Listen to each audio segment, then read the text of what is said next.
Hello and welcome to Hurley Write TV. My name is Sam Otero, your host. And today I am excited to bring to you a discussion with a software engineer serving in the capacity of product manager. Mr. Sam Alexander is a technical senior product manager focusing on building low-code UI/UX technologies that help his enterprise customers build better business outcomes. In addition to a passion for technology, his favorite aspect of product management is working with customers and his peers in other organizations, including design, engineering, and marketing. Mr. Sam Alexander, thank you so much for joining us on Hurley Write TV. Oh, thank you for having me, Sam. It's my pleasure, sir. I meant what I said. I think it's great. I'm not as I shared with you, I'm not a programmer, but I started my career in the same way, actually, developing websites back at the beginning of the internet, and have since gone on to multimedia production. So you are a software engineer. Why don't we lay the groundwork here a little bit? Thank you for the bio information, by the way.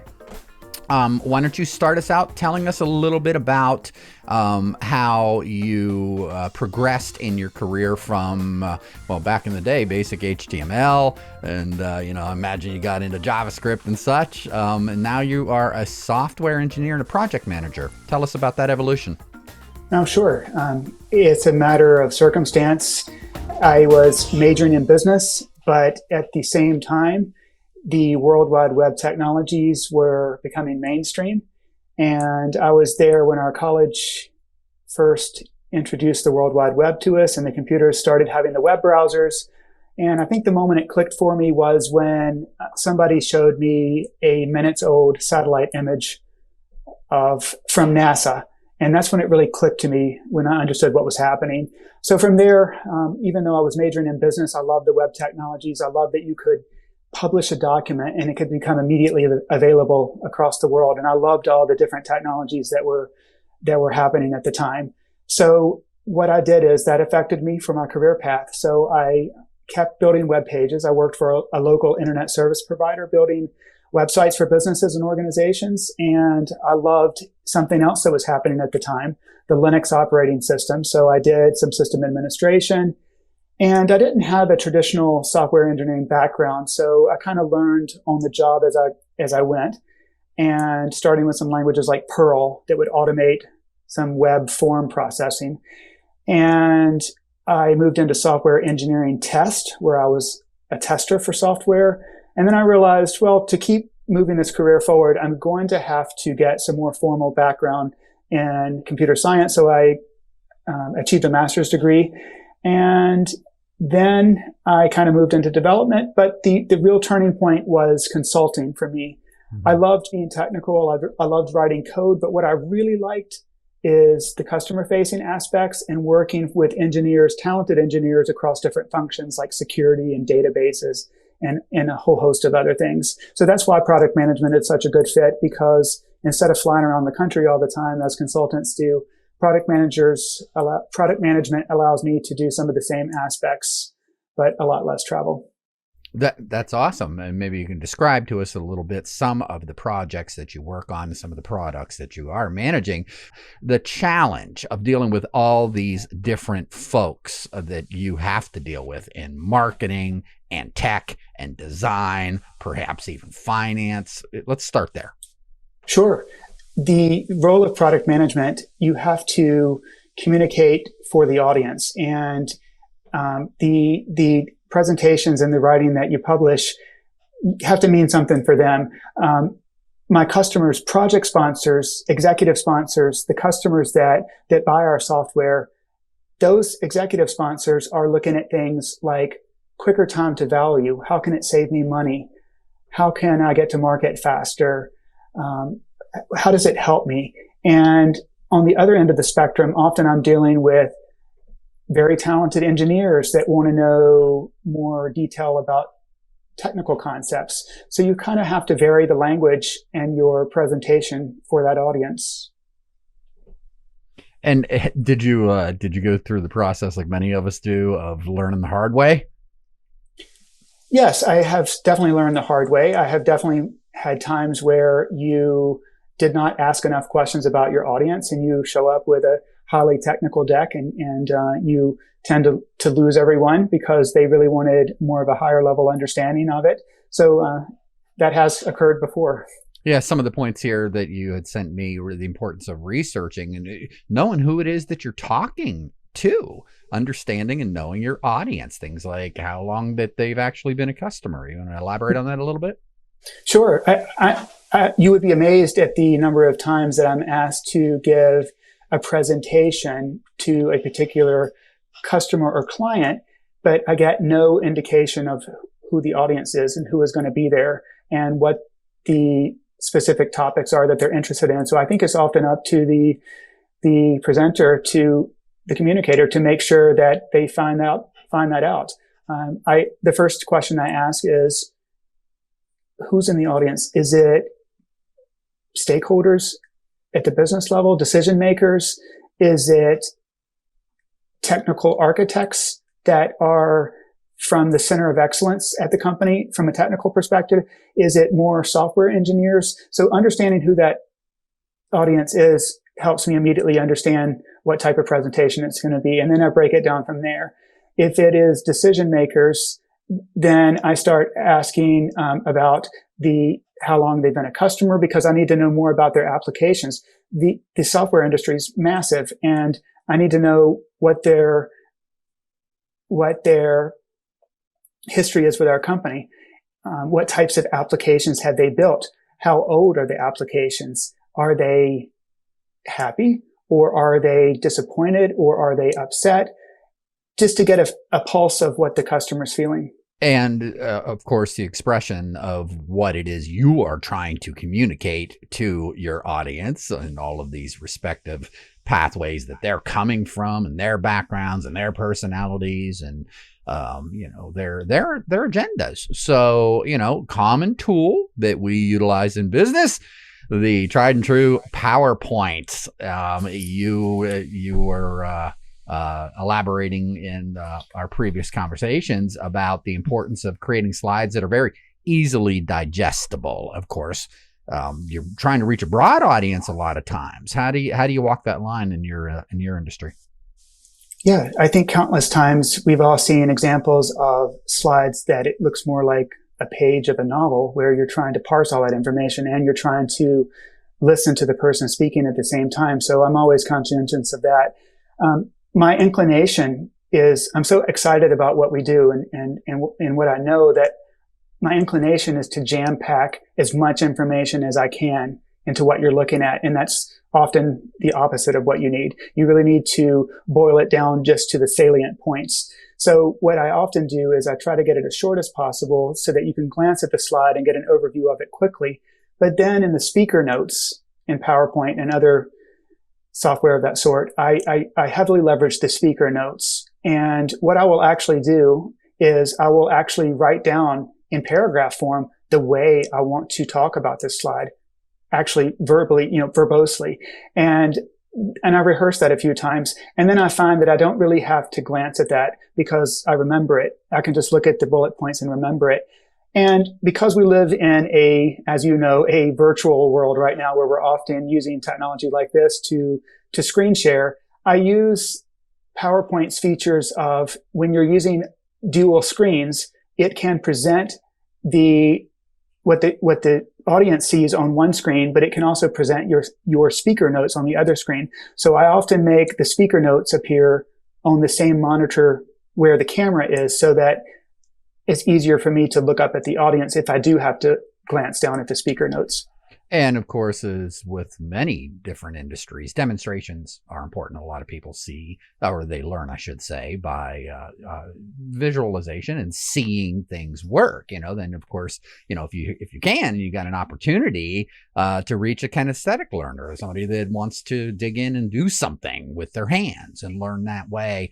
So you utilize demonstrations to augment the points that you're making in your written and your electronic presentations. Yes, I do that, and I do that in a couple of ways. First and foremost, I always have a short video clip, usually embedded in the slide, where I can click play and do a demonstration from there. It's with a real system. That allows me to first share the deck, and then the audience has it to actually click play again and watch it. But it also serves as a backup because often I do live demonstrations. It really depends on what I'm demoing. Sometimes I really do need to walk someone through stuff, so I will actually switch over and do a live demo. But I always have a small clip embedded in the deck also. And that goes back to the key point here of just really knowing your audience, understanding who you're speaking to and what it is that they're going to want to come away with. And of course, meshing that with your goals as well. I love some of the advice that you gave here. Being confident, not just, we think of confidence in terms of standing up in front of a room and commanding the room and being confident and winning their trust. And, but you can be confident in your writing as well. Explain that. You can. It's very easy to feel like, well, I'm not as good, or I don't know as much as some of the other people in my audience. But I find that it's often not true. And I learned that from consulting, during my first couple of consulting engagements with enterprise customers. I was kind of scared. And then I realized, okay, well, I kind of do know what I'm talking about. But the same goes for writing. Sometimes I feel, well, I'm writing something that people probably already figured out, but it's often not true. I'm often amazed of how the feedback that I get from writing and presentations of how helpful the content can be.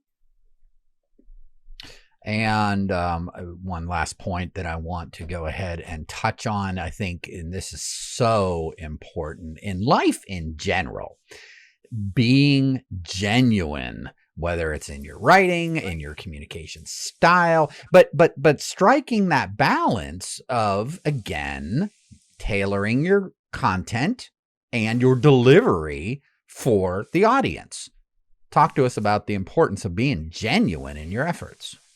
Yes, our audience can spot that right away. We've all heard people speak, people on the phone that have called us, like cold calling, and you can tell they're reading from a script. It's absolutely essential to be genuine, to love what you do, and the audience will pick up on that. And I think it goes along in importance with knowing your audience. To know an audience, I speak with as many people as I can from my company who knows this customer already. There's a lot of different roles in software, including account executives, from people from sales. We have client success managers that are responsible for working with the customer. I talk with all my peers in those different functional groups to get a history of this customer. What's gone right in the past, what's gone wrong, what are their concerns, what are their pain points. Okay, so one of the biggest challenges, as we hear from our guests on the show quite often, is getting to know and understand your audience, being able to properly diagnose the audience, analyze the audience, and making sure that you're giving them what it is that they need when they need it. One of the challenges that we will often throw out to students is coming up with, I guess, what we would call an elevator pitch. You are in an elevator and you have the next 4 floors up to be able to give your pitch to somebody that's very important. So you want to keep it short, concise. You know what it is that they're looking for, and you want to leave a lasting impression, not just a business card. So we are going to run an exercise with Hurley Write experts, MJ Hurley and Jared Daigle. What's up, fellas? Thank you for joining us for this segment, and we're going to play a little game show today. How's that sound? So I'm excited to see what Jared has cooked up for me. There you go. Well, let's go ahead and throw you under the bus first.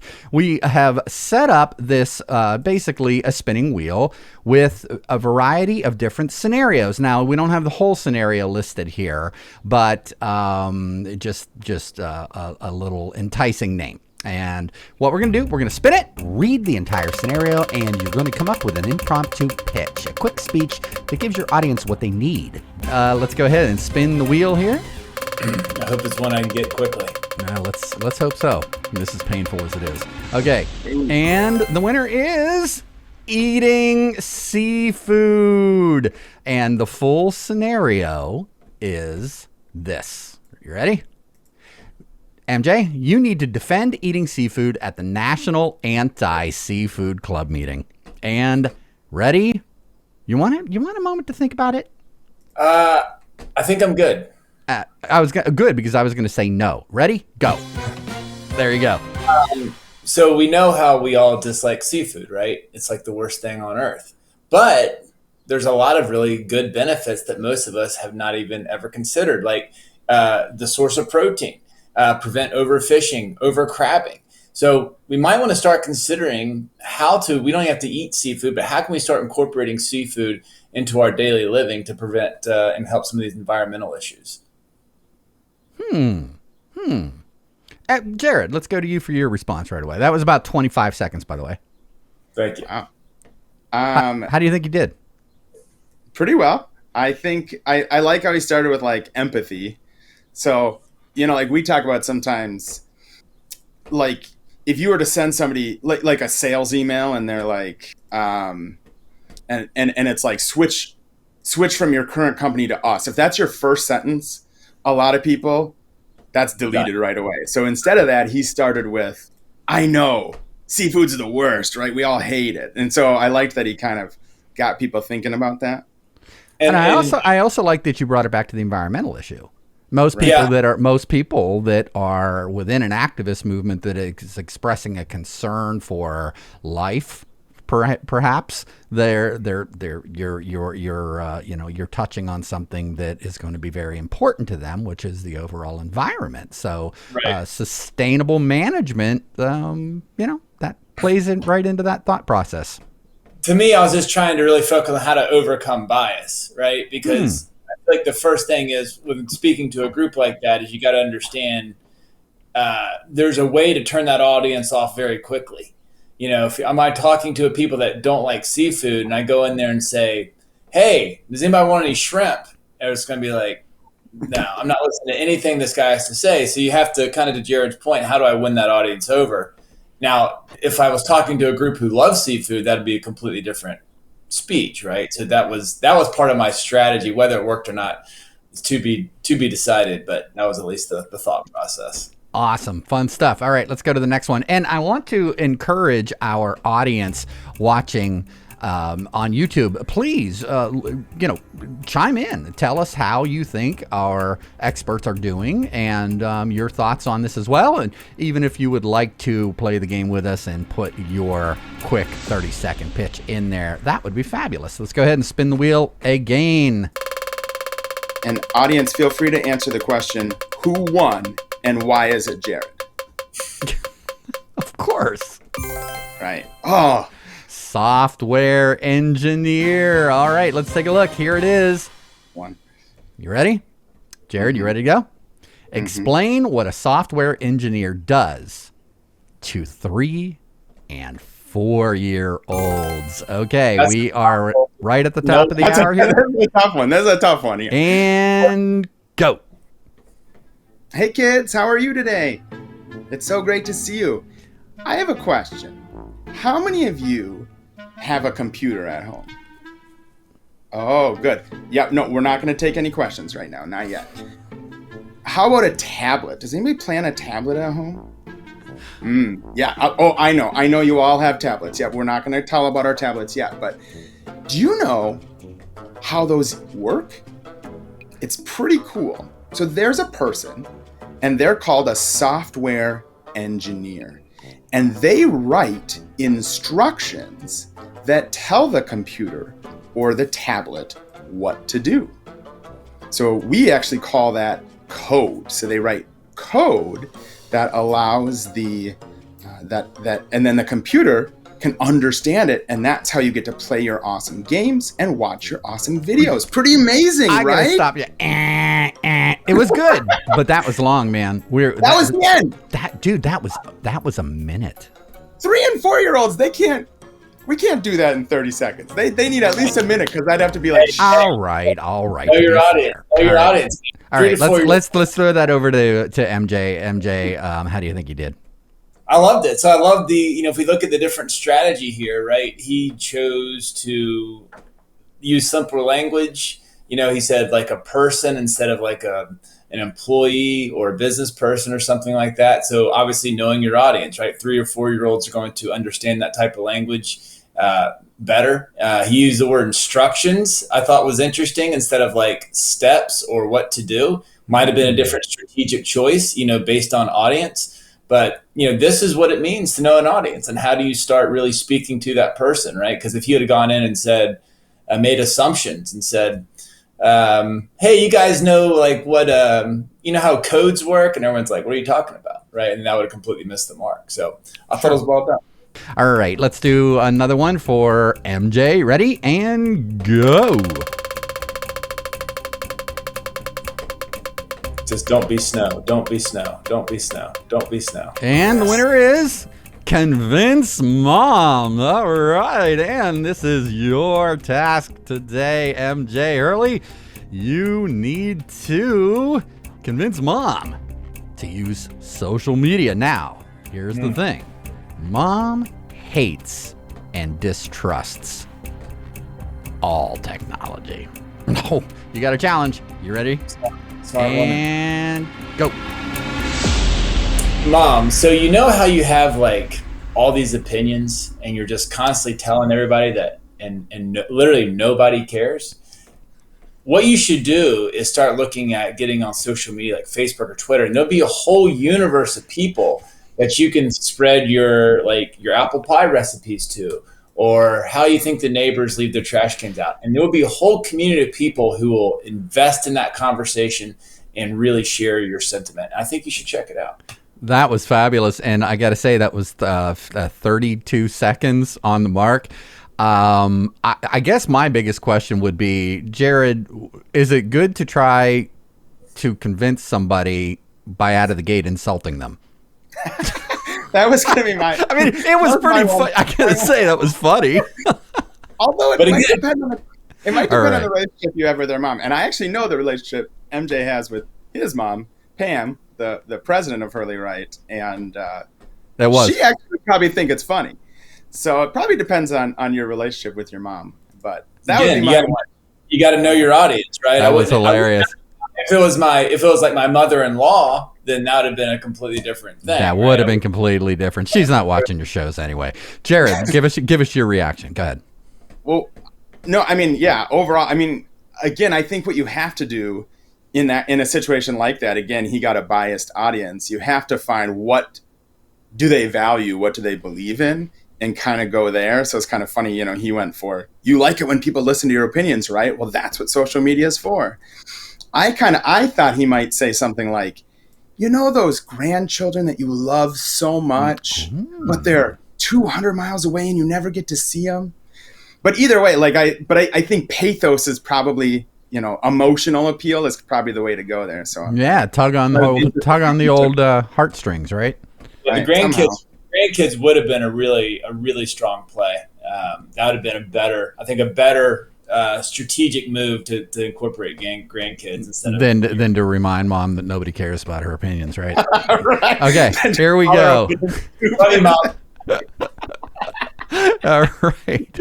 I also thought you'd start with like, Mom, it wasn't my mom. It was just moms in general. I feel like I was trying to look at moms in general and kind of think about the things I used to see on social media when I was on social media. They understand. They know who they are. All right, let's go. Ready? And to Jared, final scenario. Are you ready to go?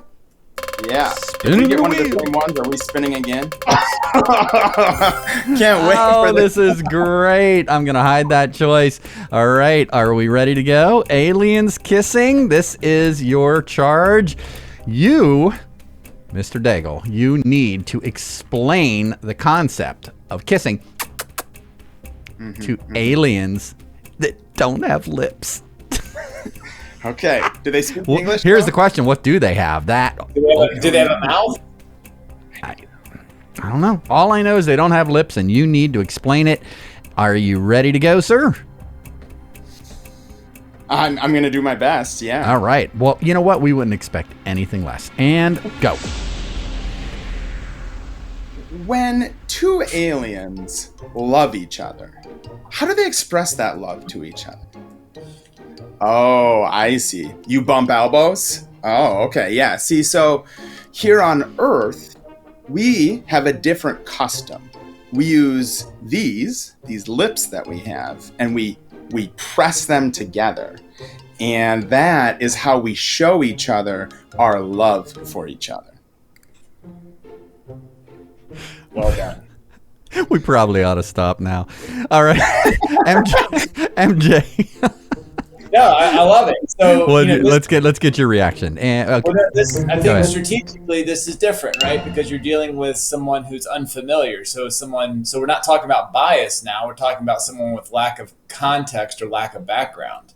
So for that type of audience, what you have to do is provide analogies or situations that help them become familiar with the context, right? Not every reader reads, not every audience needs that.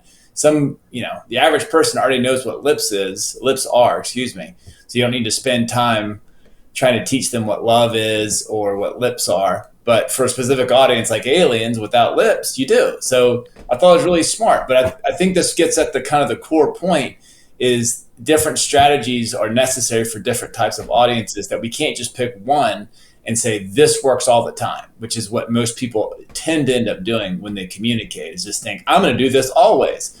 Well, yeah, you're writing for someone who already knows what lips is. That argument's not going to work. Yeah, that template mentality. Jared, when we were setting up the show, this recording session here, you had brought up that point. If you're sending out that same canned email saying, this is why you need to do business with us. You want to elaborate on that a little bit?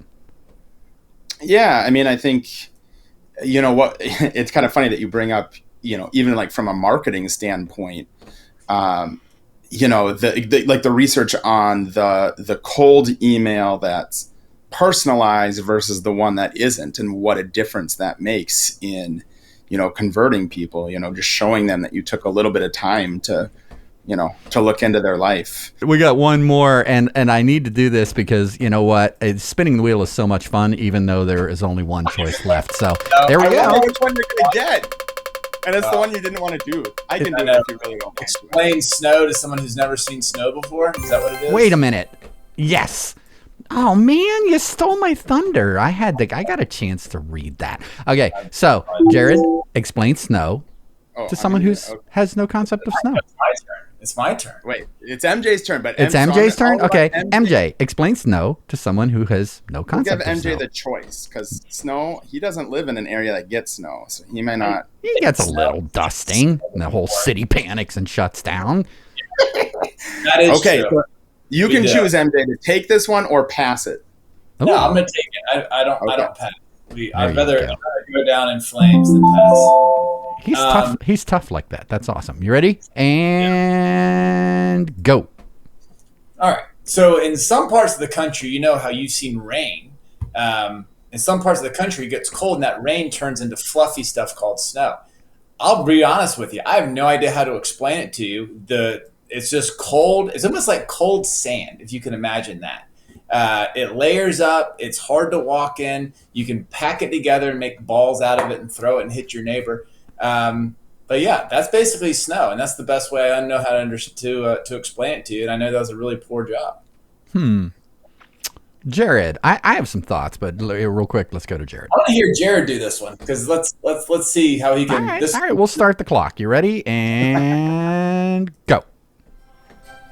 Well, I know that you don't have the internet and live in this remote desert region, so you don't have a concept of this idea of snow. But where I come from, it's one of the most joyful experiences that we have.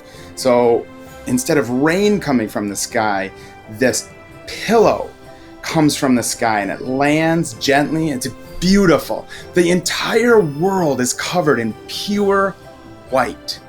And it's just like all the dirtiness of the world is just covered by this perfect, soft, fluffy blanket called snow. Wow. That brought a tear to my eye, man. That was beautiful. I was thinking of just an obvious analogy and explaining to them how their freezer works when making ice cubes. That'd be good. Like the frost on the inside of some freezers, Yeah, exactly. Yeah. There you go. Hey, gents, closing words on this segment, and we'll get back to our special guest, Sam Alexander. My closing words would be, it's worth it to figure out what it is your audience is into and what your audience needs. Most people they don't know what it actually means to analyze an audience. So there's lots of tools out there, and I think it's worth your time to start figuring out, because it's definitely going to help your writing process. Excellent, Jared Daigle. You ready? Yeah, obviously I'd echo what MJ said, that, templates can be great, but sometimes they get us in trouble because it doesn't always work for every person. And, and then I'd just close by saying, vote for me. And if you vote for me in the YouTube comments and put your address, I will mail you a Hurley Write sticker. Wow. You have Hurley Write stickers. I'm gonna make some. That's for that. Maybe there'll just be a sticker on my face. He's very generous with your swag, man. That'd be a hot seller. You should start doing that. Just put a picture of Jared's face with like a Hurley Write symbol right in the middle. Exactly. Yep. There you go. Gentlemen, as always, it was a pleasure. This was a lot of fun. We're going to do a lot more of this kind of stuff. Appreciate it. And let's go ahead and cut back to our interview with Sam Alexander. We'll wrap that up. Thanks for coming on today. Thank you. Thank you. So, and then often if I'm demoing something for this customer, I will do modifications to some of my decks to make it more relevant to them. If I'm talking to an insurance customer, maybe I have one of my demo applications from the insurance sector because it appeals more to them. Peer review, very important. You mentioned that. How often do you go to that? Is that, do you have a tight circle of peers that you go to on a regular basis? Do you share everything with somebody in your life? How important is that to you? Peer review. Sometimes I think this is great. I've got something here that's really good. And then I'm amazed about the improvements that I can discover by getting peer review. And I go to a lot of people, including my mom. My mom was an English teacher, and I love, she has a knack for iterating with me especially on word choices. But I have a lot of confidence in my circle of technology peers, including my manager who has a knack for that type of thing. But I talk with account executives too, people that are not necessarily in the engineering role, just to see if the message resonates. Well, let's go ahead and wrap this up with something that I think is going to resonate with folks here. You're watching us, two professionals within the computer realm, on a digital television show talking about the importance of professional development skills, specifically writing and presenting. Again, in finding your audience and finding your niche and being genuine, you also have to learn these public presentation skills, pronunciation, pace, analogies. You're talking about drawing, using stories to draw your audience in. I am. I love that. I'm fascinated by it. And I realize that some of the best presenters that I've seen often draw you into a story, and they draw analogies. Those presentations are chock full of the content that you were there to see. You get the detail that you need, but also it's entertaining because they draw you into a story. So, recently I had to give an overview of some of our latest capabilities. We're changing the way that software is built. And I kept thinking about an analogy of another passion of mine, which is the mid-80s, 1980s Corvettes. And I read up on the history of this because I'm fascinated with this vintage of car. And Chevrolet had a real genuine problem at the time. They were dealing with first, the previous generation of Corvettes had a 13-year run, so that generation was becoming dated, and people were starting to yawn. But more importantly, General Motors the automobile industry was dealing with a oil crisis. So there were new rules and regulations that were just stifling performance. So the designers of the Corvette really needed to bring everything great about the previous generations, but they had to also tackle some of these problems. So I started drawing analogies to what we're doing at my company in terms of, re-architecting and reimagining. And that's the two words that kept coming to mind. And I thought, well, that's going to sound kind of boring in a presentation, reimagining, re-architecting.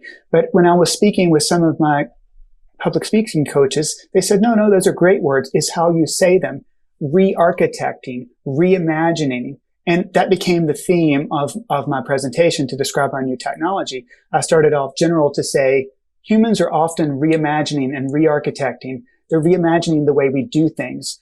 And I include examples from the reimaginations of the way we listen to music over time, from reel to reel to the phonograph to cassette tapes to CDs, and now to all the digital streaming services. And then I kind of go from specific to general, saying that our company too is reimagining and re-architecting the way people build software and the way end users experience it. So it kind of draws you into a story that seems, it's fun to do, and it draws people in. I loved the document you sent me before the interview here from one of the Hurley Write classes that you took before, where you said Pam Hurley was walking you guys through the fine craft of technical writing. And you wrote me today and showed me what you had worked up in the class. You said technical writing's hard. Technical writing is hard. And I think that if you sit down and try it, you will find out how terribly hard it is to describe something, especially to develop an exploded diagram of even a small contraption and to try to describe it in detail. It is hard, especially if you are writing instructions for something complicated. And technical writing is so important to the software industry because complex systems, even the software that we make at my employer, they have to be described, and there's a nuance to clarify in it and to giving you the right steps in the right order with the right level of language. It's extremely challenging. Well, Sam Alexander, it was a real pleasure having you on the show, and hopefully maybe you can come back at another time and share some happenings within your technology sphere, which you ever expanding technology sphere, I would imagine. Yes. Well, absolutely. I would love to come back. That's great. Thank you so much for joining us on Hurley Write TV. Thank you. And there you have it, Sam Alexander. And there is another episode of Hurley Write TV in the digital bag. Thank you so much for watching. And I want to remind you, if you have an interest in coming on the show, whether as a guest for an interview session, as you just saw, or if you would like to come on and take part in some online, live, interactive learning sessions to help our audience hone their writing and presentation skills, then please, by all means, reach out. Send us an email at info@hurleywrite.com. We will get right back with you. Again, my name is Sam Matero. Thank you so much for watching this episode of Hurley Write TV. Make sure that you like, share, and subscribe our content. Of course, we would appreciate the support. Thanks so much for watching. You take care. We'll see you next time around on Hurley Write TV.